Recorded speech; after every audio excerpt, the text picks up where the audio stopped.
In this episode, we are joined by two more amazing and powerful Black women entrepreneurs. The CRAI Pittman of CRAI's Curls and SHOMBRI Pittman of Made Simply Sweeter. The Yebo Podcast. The Yebo Podcast. The Yebo Podcast. The Yebo Podcast. Peace and love, kings and queens. Welcome back to the Yebo Podcast, episode 5. Episode 5. I believe we are joined by two very special guests today. If you guys saw the last video, you saw our first kind of collaboration / interview type thing. And we're back with another one with two very special guests. Absolutely. But before we get into anything too serious, I wanted to start off with if you guys don't know our story, but we kind of have like a connection. So a little history going here. So we went to school together. I forgot what grade we were all at Living Word. I think you guys were, because you were the same as Jahani. So she was because we started when we were in kindergarten. So you guys you were in kindergarten. I think I was in 2nd or 1st grade. And then you were I think it was on my way out. Yeah, you were 7th, 8th, whatever. Yeah. But we had a connection, and so we went to the archives, and we have some. Oh no! We have some. No. We have some and old pictures. Your mom was our dance teacher. Yes, that's very. It's a very interesting comment because. Oh no! Here you are dancing. in the front row. And then I believe this is you behind us. Play violin, I think. That's what am I thinking? We all had huge heads. Oh my god. Another one of you. That's crazy. Oh my god. Not me looking crusty. I like the jeans in that one. You blowed up though. You blowed up. Oh my gosh. That's so crazy. We'll give you guys a zoom in right here. So of all the cute. pictures. It's an extremely small world. How this kind of weave together. Yeah, it is. But I'm amazed every day. That's crazy. I have to take a picture of these later. I know. Who knew that you guys had these? My mom keeps everything from the past. That's fair. I love that. Literally. Oh, wow. But yeah, thank you guys for coming on. Thank you for having us. If you guys wanted to have a quick introduction of yourselves, tell us a little bit about who you are. Sure. And get into some questions. Awesome. You can go first. Well, I'm SHOMBRI Pittman, last name. This is my sister, and we are both small business entrepreneurs. So I do that as a side hustle, and then my main career is I'm a graphic designer. I work at a marketing firm, so I do that most of my time. And then, like I said, I'm freelance graphic design, my photography, all that other stuff on the side. Wow.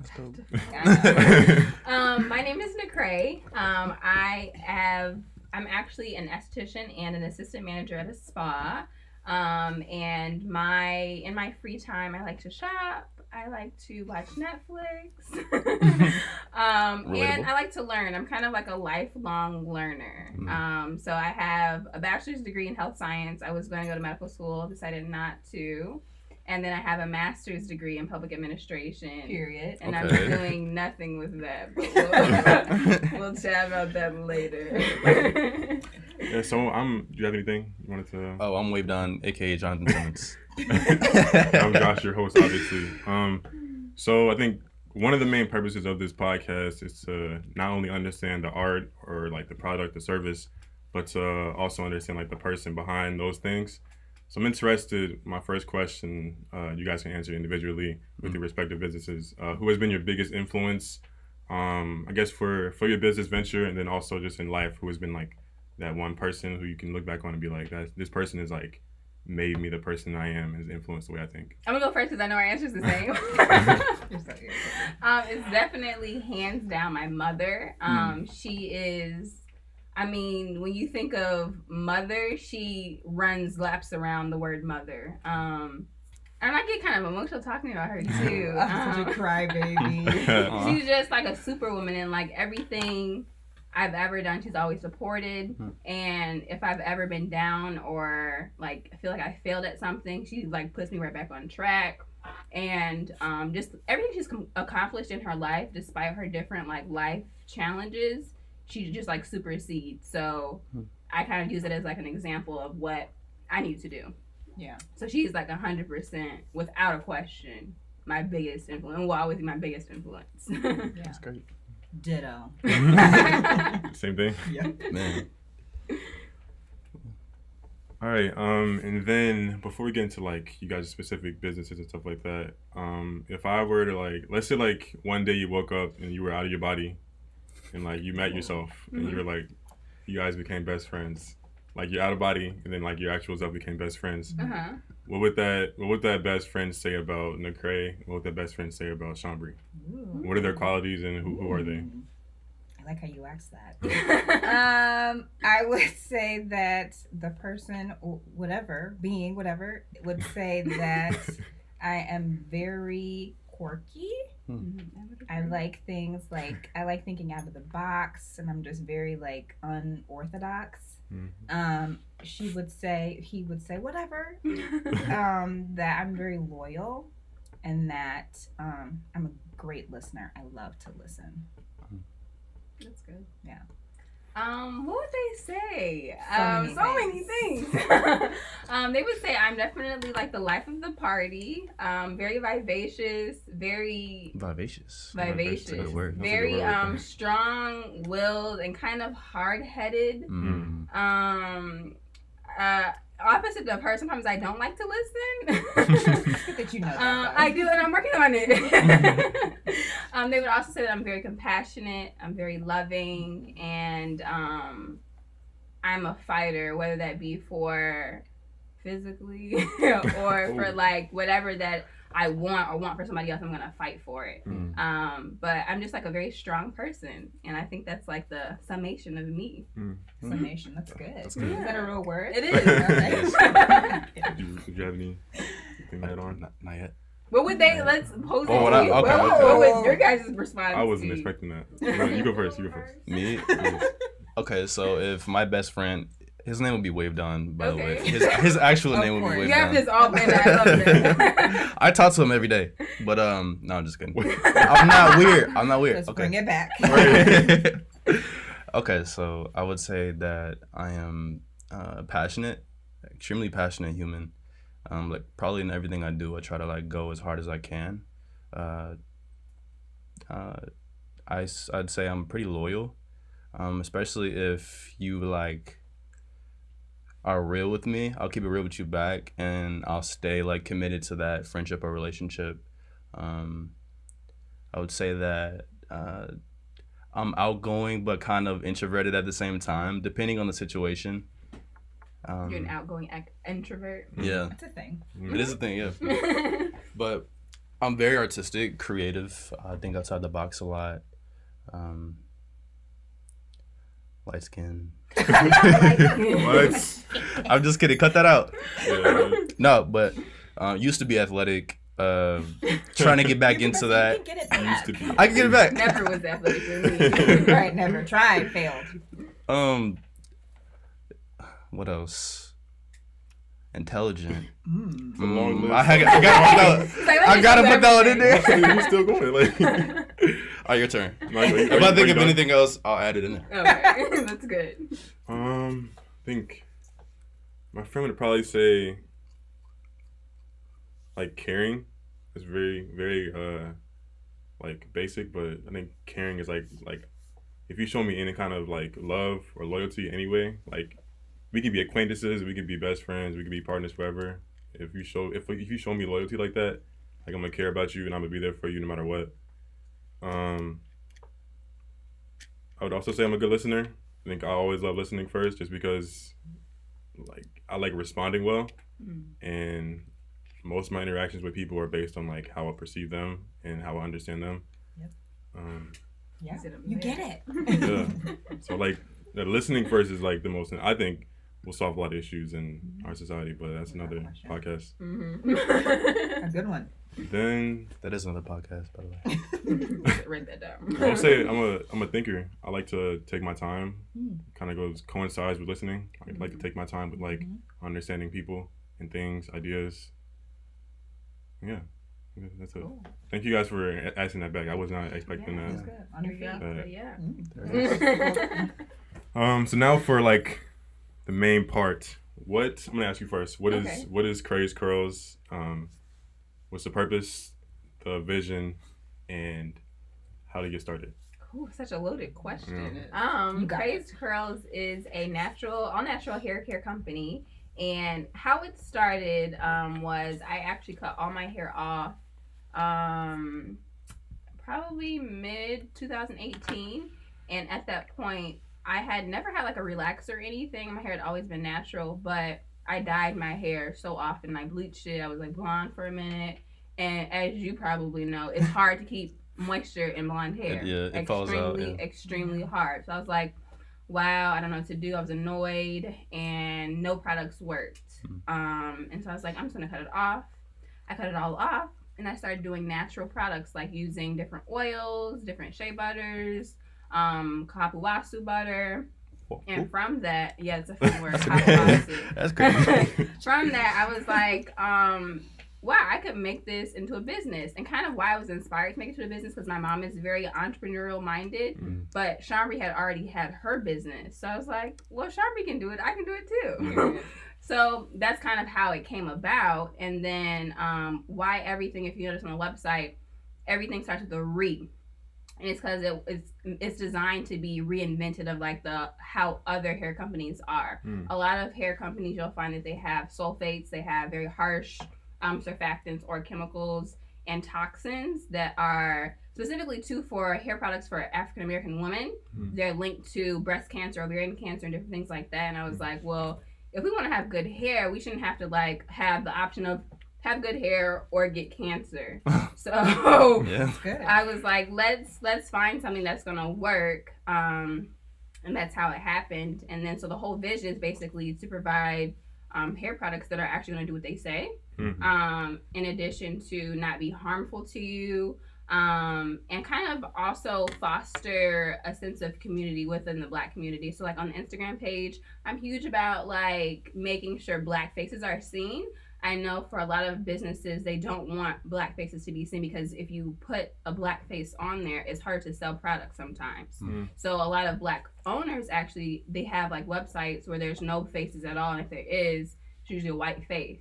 And it's a marketing strategy. So I was like, that's not what I want to do. If we can't sell and we have Black faces on here, then they're not meant for us, period. So I make sure that it's blackity black. And all ranges, where it's light skin, dark skin, middle, whatever. I'm middle, so gotta make sure I'm represented. So that's just really something that like hits home to me. I want to make sure that we are represented in the company. Thank you. Well said, sis. Thank you. And then I'm gonna ask SHOMBRI. What is Made Simply Sweeter? How to get started? What's the vision? What's the purpose?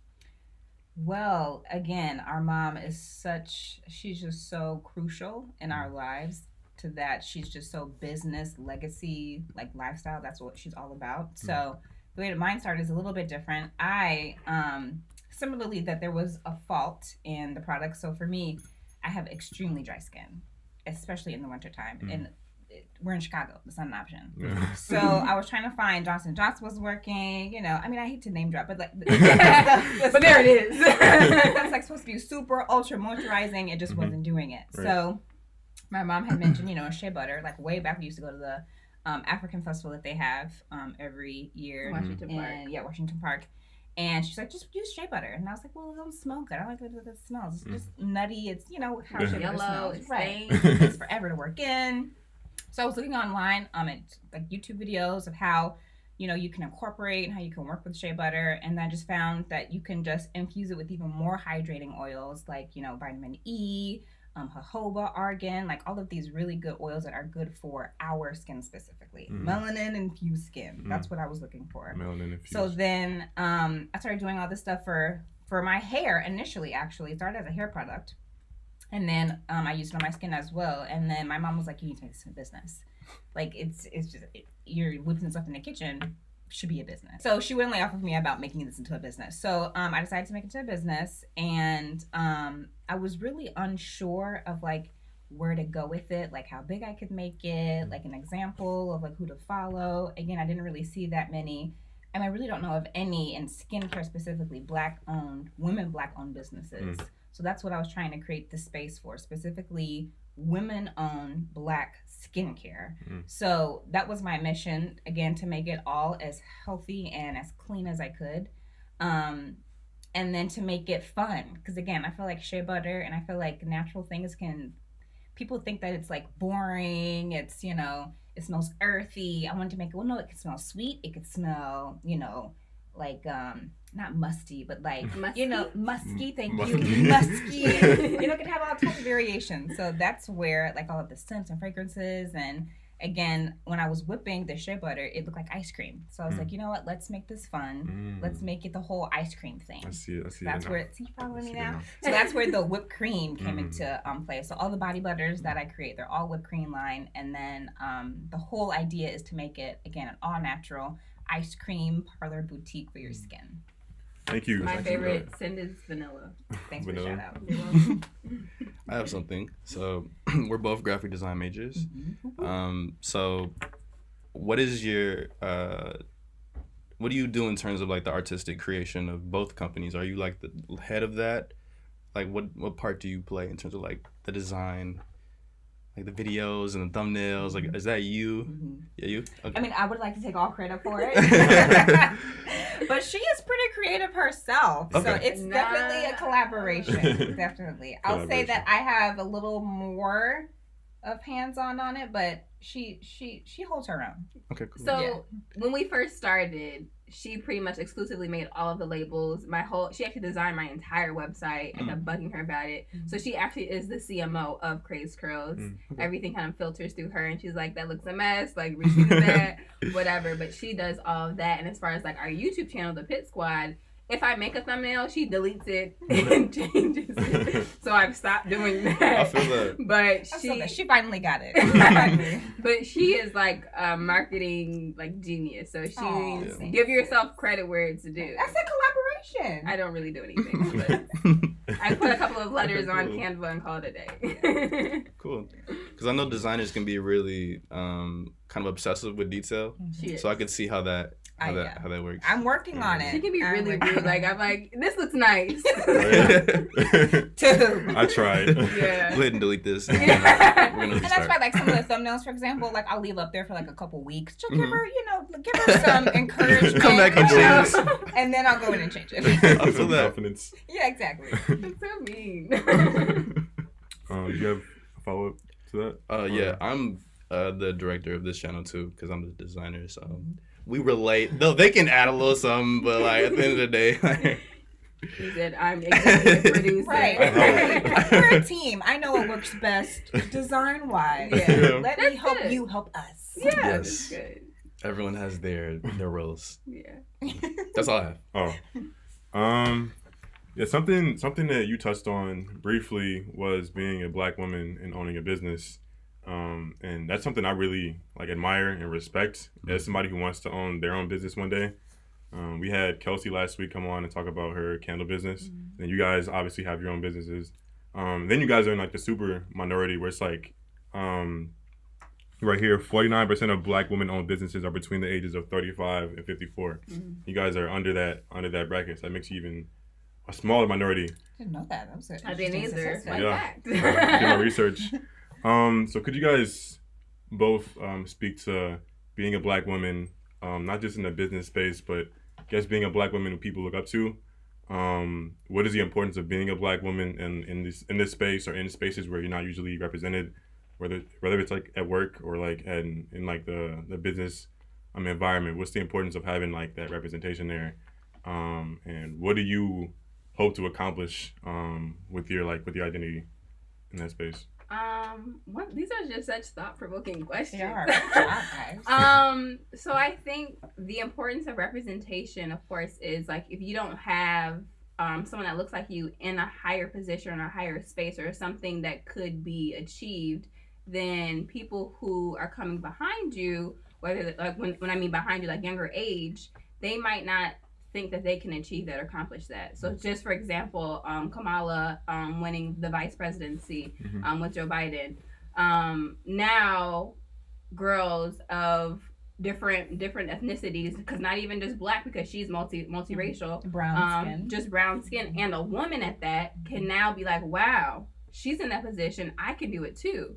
So, and it makes it harder for you to, if you don't have that representation, for you to like break the glass ceiling that's already placed for women in general. So being a woman is already difficult because we're not seen as equal to men in the business space and really any space. But it's cooking and cleaning. right. But then we're ahead of them if it's cooking. Right. So in that case, it's like you already have to hold yourself to a higher standard, and our mom has always instilled and taught us, like, because you're Black, you have to work 10 times harder than everybody else to be at the same level.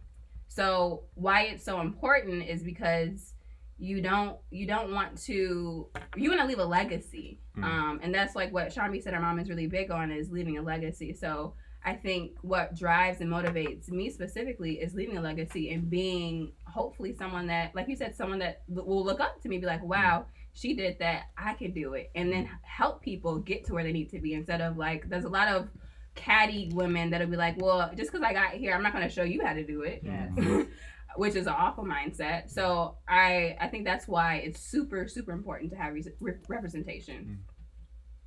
Yep. Same thing. Same thing. Super important. Okay. I saw your talking You points. did. I was reading your. That's fine. We were there. Did you have a follow up to that? No. Okay. So I think it's always like interesting to understand and talk about successes with things, and like your journey with like having your own business, being college graduates. But one thing I'm interested in, I think a lot of people would be, is what has or have been some of your biggest failures along the way, whether it's in your business or like any other like space. What has been your biggest failure? You can be general if you want, but and what did you learn from that? And just in general, how do you learn from failures, and how important are failures to success? I have a couple. I'll start. It's I'm only 28, but I feel like I've lived this long life where I have all of this like experience and understanding, and it's like funny when you finally get to the point where you learn the lesson that you should have learned before. So all that to say, I'll start with general, then I'll go to the business side. So in general, my college experience was very on and off, like very on and off, and I didn't complete it. And I set course. I wanted to get the specific degree, and it didn't happen. So I felt like, and even now, like I have to continue to remind myself, like a degree does not make you who you are. It does not define you. It doesn't matter whether I have the plaque on the wall. It really matters what I'm doing with the gifts that I have that you get usually from getting a degree. So I feel like that's one of the biggest lessons, is not to compare my success with the world's success, what standard success is. And then also being able to teach myself. Like I find that so, like she said, she's like a lifelong, it's so riveting to teach yourself how to do something, and then you become really good at it. So much that people seek you out to do it. Like people seek me out to do graphic design. Like of course, I went to school for it, but I didn't finish it. I'm not degreed. So it's just amazing to see that whole process work. And then business side, I've made a couple, but the biggest one is running out. When you first decide you're going to do business, so many thoughts flood your mind. Like, I got to get this, I got to get, license, insurance, I get all the products, I got to get the jars, design labels, there's just so many things, and you just throw all that you have at it, which is great. But sometimes you need to step back and think things through logically, and not to make emotional decisions on your business, and your business decisions. For example, I threw all of my money at shea butters, expensive oils. I mean, I was getting emu oil. I was getting oils I never even heard of. Apricot pecan oil. I mean, who knew there were vegetable and fruit oils? So, I've spent, thousands of dollars on this stuff and then didn't even end up using it. So I feel like the biggest lesson from that is just taking a step back and being patient with your business and taking it through each process as it should go. Patience. Yeah. As far as my failures, I would consider, I would say I have a few. Mine, I feel like, and this might be kind of like general, but I don't feel like I took enough risks in college. Just like, I felt like although I'm like the life of the party, I'm kind of risk aversive, which kind of doesn't make sense, but that's me. So I feel like if I were to take bigger risk, I would have had different opportunities come my way, and I didn't. And I think another big, and I don't know if I would call this a failure, it's just something I'm working on. I don't stay in the present of when I accomplish something. I'm constantly looking for the next thing to accomplish, and if I'm not accomplishing anything, I feel like I'm failing. And so, like, after I graduated college, I was like, and I wasn't going to go to medical school. I was like, wow, I felt me not going to medical school felt like a failure. Because I had prepped my entire life to go to medical school, and my family wasn't the most excited about that either. We were not. And it's because I had a natural gift at science, math, and I understand I didn't really have to study that much for me to understand it. But I realized, like, for lifelong, it just wasn't going to be beneficial for what I wanted my life to be. And so I got a master's, and then when I got the master's, I felt like I failed by because I made an emotional decision. I didn't need to get that master's because I'm not using it. I probably won't use it. But at the same time, you can never be too over-educated. But I just felt like in that moment, I should have stopped instead of acting emotionally on like, okay, well, now you've done this. You need to accomplish something bigger, to just stop and celebrate graduating from college. So I feel like that was a big failure. I think also another thing is allowing other people's input or feelings or thoughts to decide my actions. When I was younger, I was very, whether it be like relationships or friendships, I allowed what they wanted me to do to impact what I was going to do, which was not a good idea. But I was young at the time, so I was just doing things frivolously. And as far as business, I'm still making that. Right? I think I my biggest thing right now, and what I encourage everyone to do, is have a budget, financial statement, and plan. Yes. So similar to what she said, when I first started, I was like, okay, I need to buy this, and this. And I used maybe half of it. And I kind of just kept spending money, and then like at the end of the year you have to do taxes and file for your business. So now I have like all these receipts everywhere, don't know where they are, and I can't account for it. So now I can't write them off of my taxes. So I'm just out that money now.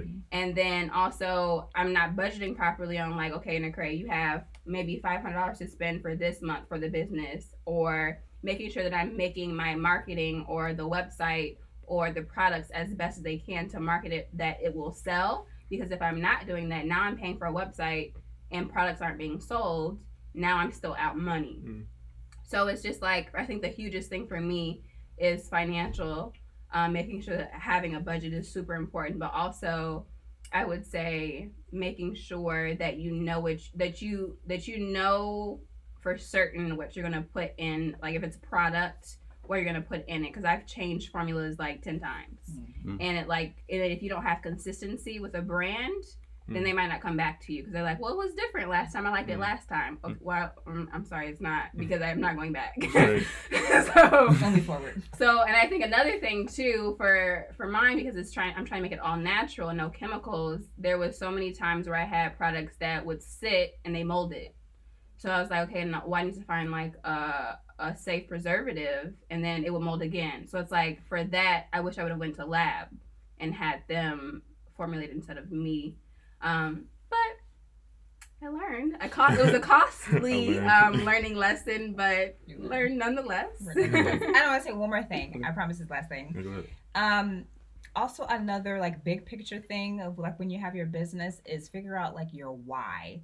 Because I feel like there will be times where like maybe like a month goes by and I'll get like 2 sales. And then it's like, you know, why am I doing this? Why am I doing this? Why am I even doing this? Like, should I close it down? Right. Should I just let, the year run out? It's just like you lose inspiration. You're not always at these, like Black Friday level, sales experiences where you're having, hundreds of orders. So I feel like to get you through the lulls until you get the continual income going in, just to figure out why you're doing it. Okay, in my mind, I'm doing this to build a legacy. This is just part of my legacy building. I'm going to build it up, make it successful, sell it off, and or keep it as a part of my legacy. So you always have that like why question, specifically when you're not making money. Yeah, that's good. True. Yeah. I have a lot that just like I need to respond to. Do you have anything? to your point, CRAI, me and Ariana, my girlfriend, we're always in Target, and The best place ever. Target, Walmart. But it's so hard to find the right hair product, because if I went in there by myself, I would go in there and just grab whatever. Right, that just looks cool, because that's just me. I like whatever looks cool. Yeah. Oh, it's blue. Yeah. I do the same thing. And we'll be in there for like ever, and I'll just be getting so annoyed. I just want to go, but she would not let me buy something with sulfates and things like that. So it's good. What you're doing is good. Yeah. Thank you guys for sharing that. Both of those things. I know it's kind of hard to do that, and it's gonna help whoever's watching kind of learn and go to their channels and Instagrams and stuff like that. They do this all the time, so yeah. That's right. Yeah, thank you for answering too. But I don't. This might be a question or just like a response or like a discussion starter, whatever.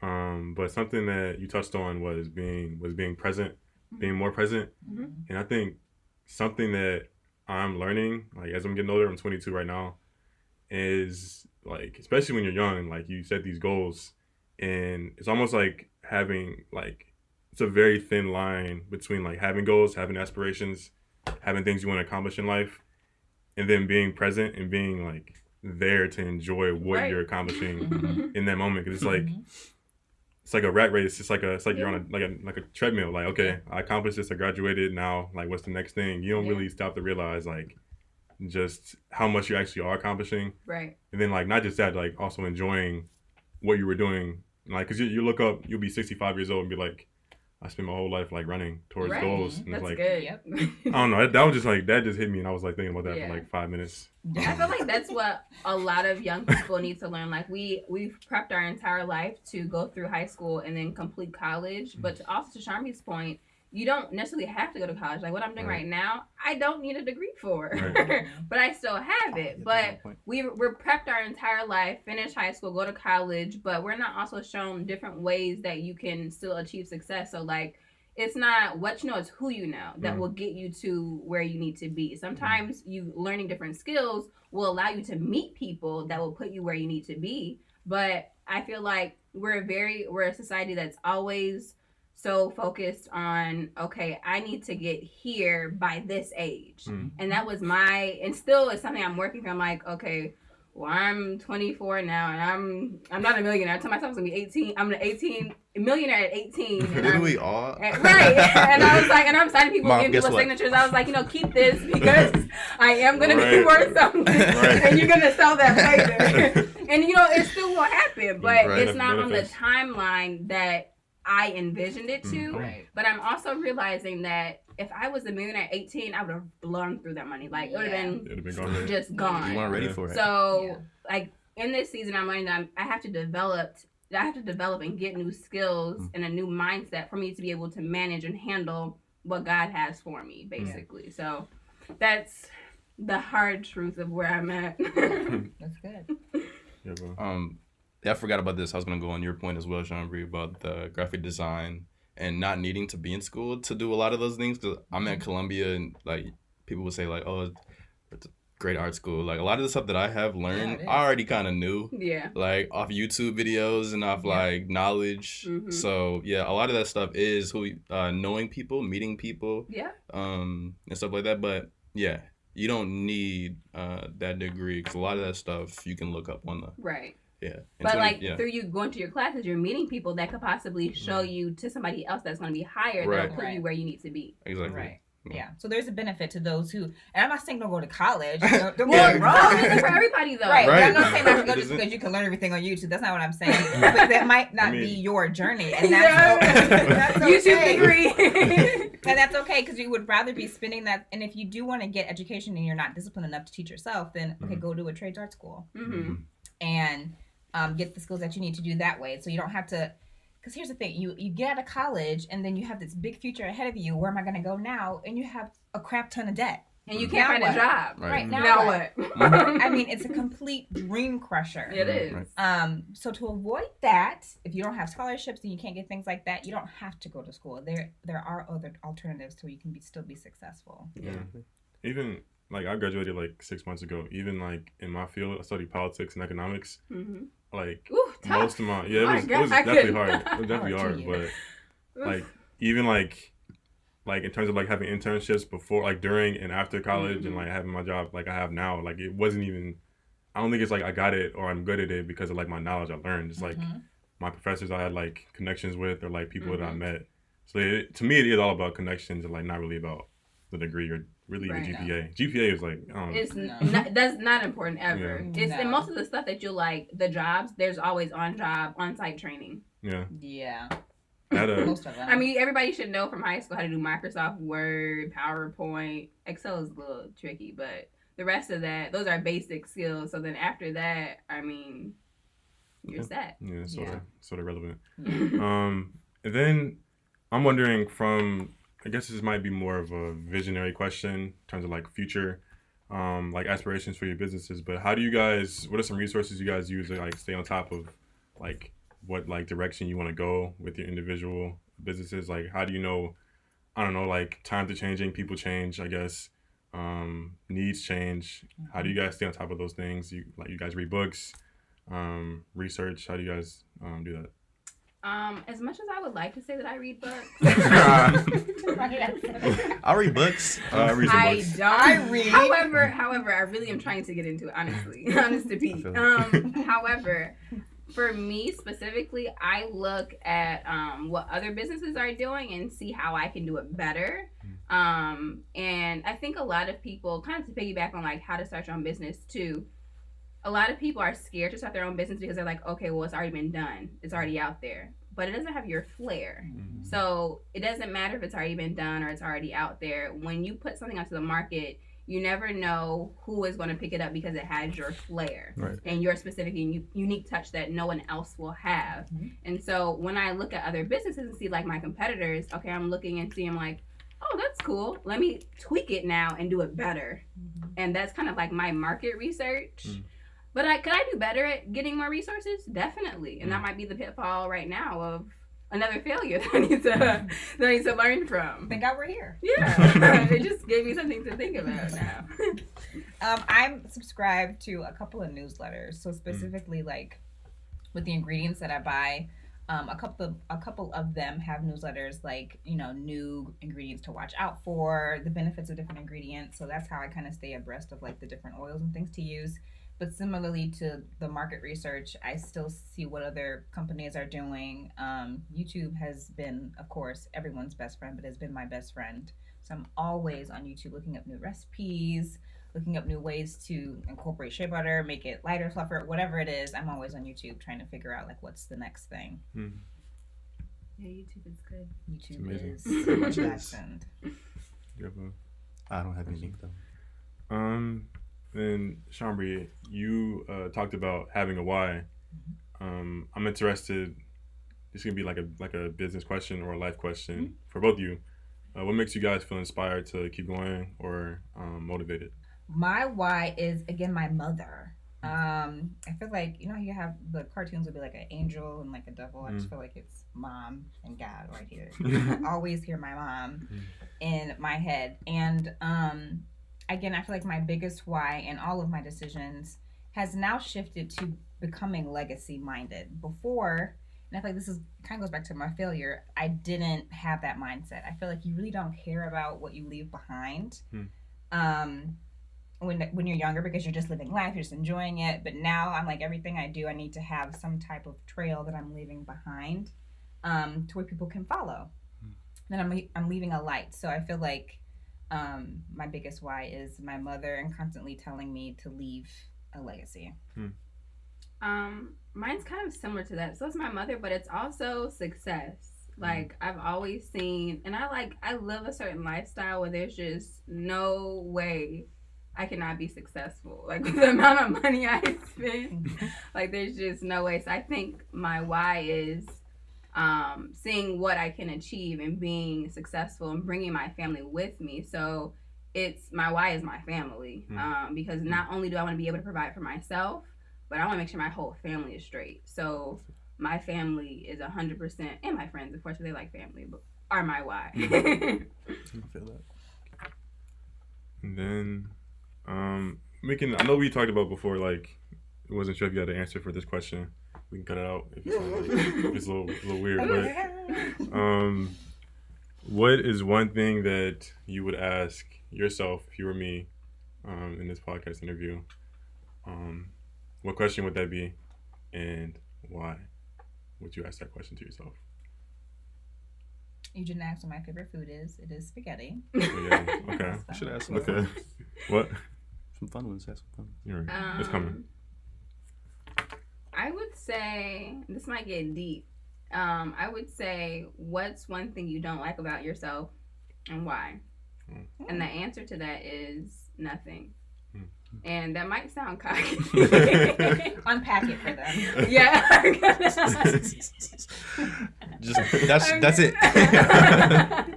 I'm gonna unpack that. I feel like when I was younger, it was that same answer too. And then when I went through high school and most of college, I started comparing myself to a lot of people and wishing I had certain things that other people had, and I started finding faults in myself. And so I went through a period where I was extremely, extremely, extremely insecure, and I was, like I said, I was like, oh, I hate this about myself, I hate that, and I had never been there before. And up until recently, I've gotten to a good place where I'm like, I'm literally perfect in my eyes, obviously. So I'm like, there's nothing I would change, and I love myself for how I am, but I feel like I would have never gotten to that point had I not gone through certain life experiences and being knocked down to the lowest of low, to be able to be built back up to where I am now, to love myself wholly and fully. That's deep, sis. Yeah, it started off real cocky, but I had to. You got it. You unpacked it well. Okay, very good. that was a good response. I asked myself that same question. I wouldn't have had an answer either. So thank you for giving that response. Do you want to ask the music question? Oh, the music question. Okay. What are you guys' top 5 artists? Rappers, singers, anybody? So I'm a Christian that loves trap music. Time. God's still doing a new thing. It's okay. He is, and I just feel like, yeah, whatever. I'm not gonna explain. It's just what it is, and I don't have to have explanation. You know? But my favorite artists are, I love Lil Baby right now. He's number one. And then I like Maverick City music. Chandler Moore.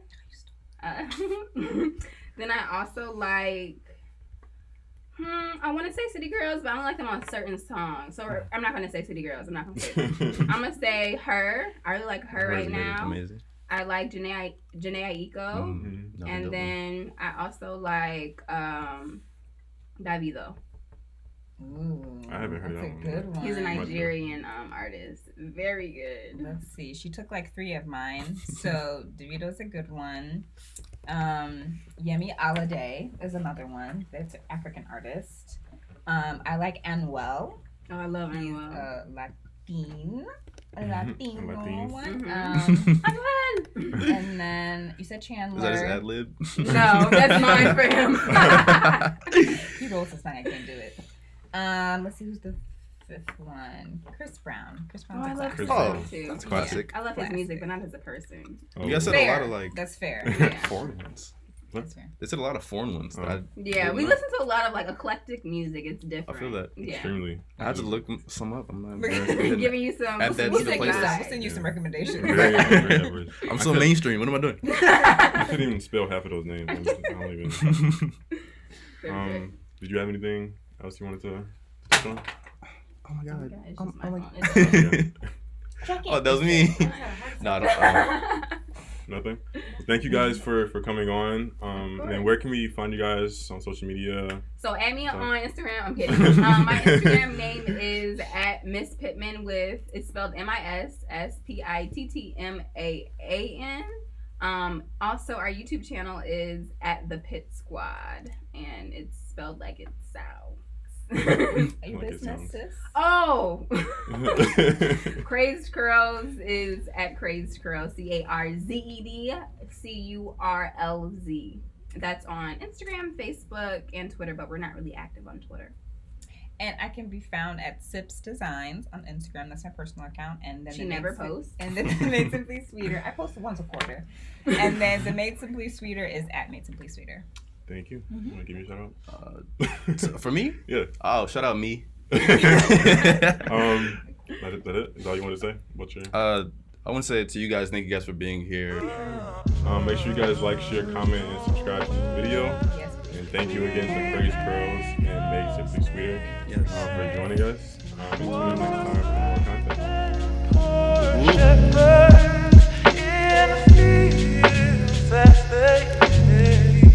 The Yebo Podcast.